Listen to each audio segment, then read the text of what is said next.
بسم اللہ الرحمن الرحیم. بہت ساری خواتین اور تھوڑے سے حضرات السلام علیکم.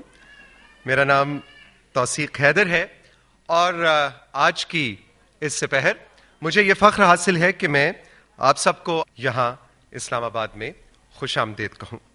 بہت سے لوگ جو زیادہ اس کاز میں کام کرتے چلے آئے ہیں وہ مجھ سے ایگری کریں گے کہ ایک بہت بڑا مسئلہ قانون سازی ہونے کے بعد بھی ابھی باقی ہے، اور وہ یہ ہے کہ جب ان قوانین میں سے کسی قانون کو استعمال کرنے کے لیے کوئی عورت اپنا حق استعمال کرنے لگتی ہے تو پھر معاشرہ اسے کس نظر سے دیکھتا ہے، وہ اس کو کون سا سٹگما دیتا ہے، وہ اس کو کس دھبے کی نظر سے دیکھتا ہے.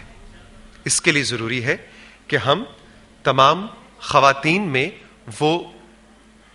وہ جذبہ پیدا کریں کہ ہاں یہ میرا حق ہے اس قانون کو استعمال کرنا اور اس کو میں اون کروں. اگر میری کہانی ہے تو میں اس کو بتاؤں، اس میں کوئی برائی نہیں، یہ میرا حق ہے. اور ایسی ہی ایک کہانی working with sharks, doctor Fauzia Saeed نے یہ کتاب لکھ ڈالی، جو کہ پی ایچ ڈی ہیں یونیورسٹی آف منیسوٹا USA سے. سماجی تبدیلی کے لیے کام کرنے کے لیے پاکستان واپس آ گئیں اپنی ڈگری کے بعد، اور انسانی حقوق، خاص طور پہ خواتین کے حقوق، جمہوریت اور سماجی انصاف، یہ ان کے دل کے بہت قریب ہیں. ڈائریکٹر ہیں یہ مہر گڑھ کی. اور اب ہم ان سے کچھ یہی کہانی سننا چاہیں گے کہ یہ سب کیسے ہوا، کیا ہوا. اور ہم سب فوزیہ کو جانتے ہیں، وہ ایک فرق انداز میں کہانی سناتی ہیں. فوزیہ.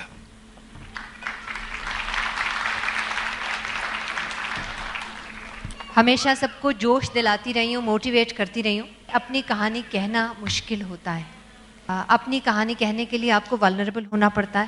اور مجھے ایسے لگتا تھا کہ 1.5 سال 2 سال ہم نے میکنزم سیٹ کرنے کی اتنی کوشش کی ہے کہ جنسی ہراسیت کا کوئی علاج نکلے، کہ احساس ہوتا ہے کہ عورتوں کو بولنا بہت ضروری ہے.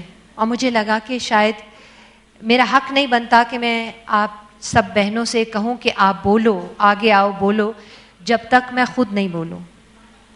تو یہ میرا ایفرٹ ہے کہ میں خود، جس کو کہتے ہیں اسپیکنگ آؤٹ، میں خود بات کر رہی ہوں، اپنی زندگی کی بات کر رہی ہوں، اور اس حوصلے کے ساتھ کہ معاشرہ اس چیز کو سنے گا، پڑھے گا، سمجھے گا. اور ایک نان سیریس ایٹیٹیوڈ ہر وقت ہوتا ہے کہ ہاں یہ چھیڑ خانی تو ہوتی رہتی ہے، یہ اندازہ ہو کہ یہ ہماری زندگیوں پہ کتنا گہرا اثر چھوڑ کے جاتی ہے. جو کچھ بھی میں نے لکھا ہے اس کتاب میں، آپ سب نے اس کو ایکسپیرینس کیا ہے. آپ کی روح کے اوپر یہ زخم لگاتی ہے اور آپ اس سے جان چھڑائیں تو چھوٹتی نہیں ہے. آپ جب بات کرتے ہیں اور جب کمپلین کرتے ہیں، جو میں نے پچھلے 2 سالوں میں بھی دیکھا ہے، اپنی زندگی میں بھی بہت زیادہ دیکھا ہے، کہ وہ کمپلین کرنے کے بعد جو اذیت اٹھانی پڑتی ہے وہ شاید شکایت کرنے سے پہلے اتنی زیادہ اذیت نہیں اٹھانی. آفس والے ہم سے بات کرنا بند کر دیتے ہیں، اسٹگمٹائز کر دیتے ہیں، مینجمنٹ ہم پہ دورے کیسز چلانے شروع کر دیتی ہے، اور جو کمیٹی ہے وہ کولوڈ کر جاتی ہے اور ایک طرح کا محاذ بنا لیتے ہیں، اور کمپلیننٹ ایک طرف رہ جاتا ہے، باقی سارے مل جاتے ہیں. اور ہمیں یہ معلوم ہے کہ لاء پاس کرانے کے بعد اور یہ کمیٹی بننے کے بعد یہ مسئلہ اتنا آسان نہیں ہو جائے گا، کیونکہ ہم نے خود بھی زندگی میں گزرے ہیں. اور میں نے خود اپنی کتاب میں اتنی تفصیل میں یہ ساری بات لکھی ہے کہ میں نے 3 سال سیکشول ہراسمنٹ ایکسپیرینس کی اپنے دفتر میں.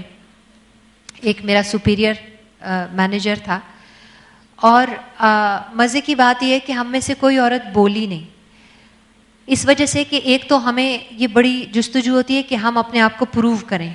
ہم ایک پروفیشنل ہیں اور ہم ہر چیز سہ سکتے ہیں اور ہم ہر چیز ہینڈل کر سکتے ہیں. کیونکہ مرد چاہے اپنی کمپلین کر لے کسی بھی بات کی کہ تھک گیا ہوں یہ وہ، ہمیں ایسا احساس ہوتا ہے کہ جیسے اگر ہم نے کمپیٹ کرنا ہے اس میں تو ہمیں 100 گنا زیادہ اچھا کام، 100 گنا زیادہ کام، اور ہر ایشو ہینڈل کرنا اور کمپلین نہیں کرنا. تو ایک وہ یرننگ ہے ایک عورت کا اپنے آپ کو پروفیشنل ثابت کرنے کی کہ ہم پیتے جاتے ہیں.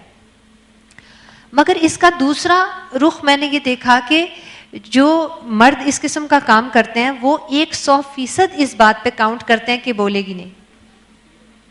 ان کا سب سے بڑی ڈھال یہ ہوتی ہے کہ یہ بولے گی نہیں.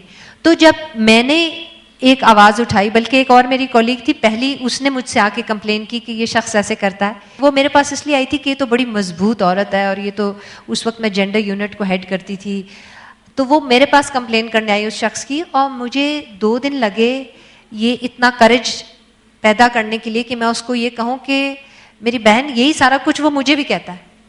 اور پھر جب ہم دونوں اکٹھے ہوئے اور ہم نے آہستہ آہستہ آہستہ آہستہ بات کرنی شروع کی, تو پتہ یہ چلا کہ 100 سٹاف تھا ہمارا جس ادارے میں میں کام کرتی تھی, اس میں 16 عورتیں تھیں. تقریباً 15 عورتوں نے اس بات کا اقرار کیا کہ وہ سب وہی کچھ ایکسپیرینس کر رہی ہیں اسی ایک آدمی سے, اور ہم میں سے 11 جو ہیں وہ ایک ساتھ ملی کہ ہم اکٹھی ایک کمپلین کرتے ہیں. مجھے اس بات کا احساس ہوا کہ ہماری خاموشی جو ہے وہ ہمارے خلاف کتنا بڑا ہتھیار ہے. مگر اس کے برعکس جب ہم نے بولا تو ہم نے سوچا کہ بھئی سارے ہی پڑھے لکھے, ایک انٹرنیشنل آرگنائزیشن میں سارے ہی پڑھے لکھے لوگ ہوتے ہیں, اور اتنی عورتیں ایک آدمی کے خلاف بولیں گی تو وہ ساتھ نہیں کھڑے ہوں گے.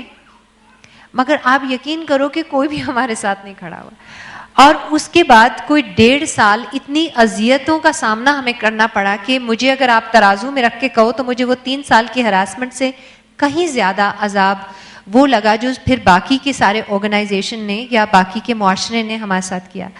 میڈیا نے بہت سپورٹ کیا, اور میں سمجھتی ہوں پاکستان کا میڈیا آہستہ آہستہ میچور ہو رہا ہے.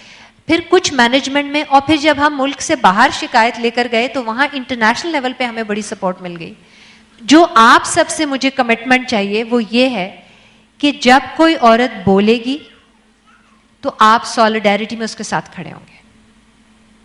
آپ انگلی اٹھا کے تہمت نہیں لگائیں گے کہ اس عورت کو اسی ڈر میں بولا ہی نہ جائے اس سے کہ پھر لوگ کہیں گے کہ میرا ہی قصور تھا.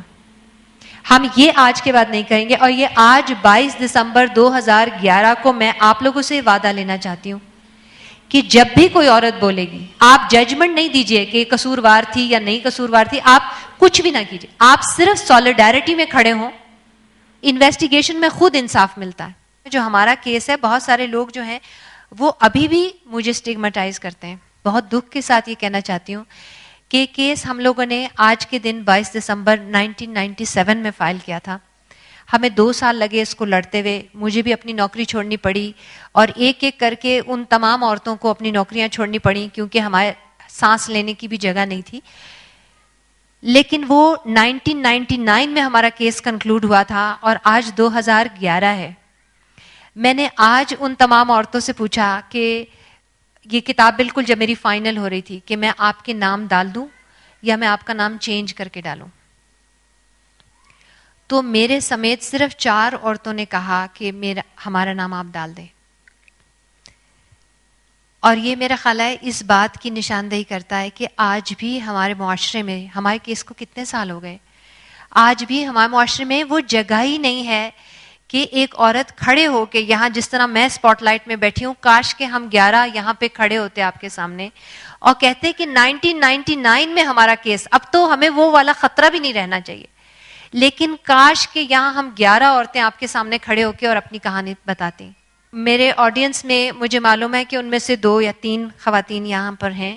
میں پوری طرح رسپیکٹ کرتی ہوں, اور جو ملک سے باہر ہیں ان کی بھی اس بات کو رسپیکٹ کرتی ہوں, لیکن میں آپ کو یہ بات صرف اس لیے کر رہی ہوں اور بہت بھاری دل کے ساتھ کر رہی ہوں کہ آج بھی, اور یہ معاشرہ جب میں کہتی ہوں یہ کوئی انہونی انوکھی چیز دور رکھی ہوئی نہیں ہے, اس میں ہم سارے شامل ہیں. یہ معاشرہ آج بھی ہم عورتوں کو اتنی گنجائش نہیں لگتا کہ آج اس سپاٹ لائٹ میں ہم ساری عورتیں کھڑے ہو کے آپ سے کہتے کہ یہ کیس ہم نے لڑا اور ہمیں بڑا فخر ہے کہ اس کے اوپر ایک پوری موومنٹ چلی. مجھے آپ لوگوں سے وعدہ لینا ہے, آج سے ہم یہ کیمپین شروع کریں گے. جس چیز پہ ہم تہیہ کر لیں اس سے ہم رکنے والے نہیں ہیں, ہم سیلاب کی طرح آگے جائیں گے. اور اس معاشرے میں وہ سپیس ہم نے اپنے لیے خود کریٹ کرنی ہے, اور سپیس صرف اس بات کی, میں تو جسٹس کی بھی سپیس نہیں مانگ رہی, سپیس صرف اس بات کی چاہیے کہ ہم ایسی سپاٹ لائٹ میں آ کے اپنی بات کہہ سکیں, ہم اپنے اپنے دفتروں میں کمپلیننٹس بن کے اس کمیٹی کے پاس جا کے کہہ سکیں اور ہمارا گلا نہ گھونٹا جائے. میرے ساتھ ہیں سارے لوگ؟ مجھے سب کے ہاتھ نظر آ رہے ہیں, اور یقین کریں آپ لوگوں کے جذبات جو ہے نا وہ میرے دل تک پہنچ رہے ہیں, کیونکہ یہ سپیس ہمیں کوئی اور نہیں دے گا, یہ سپیس ہم نے خود سے لینی ہے. اس کے بعد جسٹس بھی ہم لے لیں گے, پہلے بات تو کہیں نا. فوزیہ بہت بہت شکریہ اپنی دل کی پوٹلی کھولنے کا, یہ بہت مشکل کام ہوتا ہے.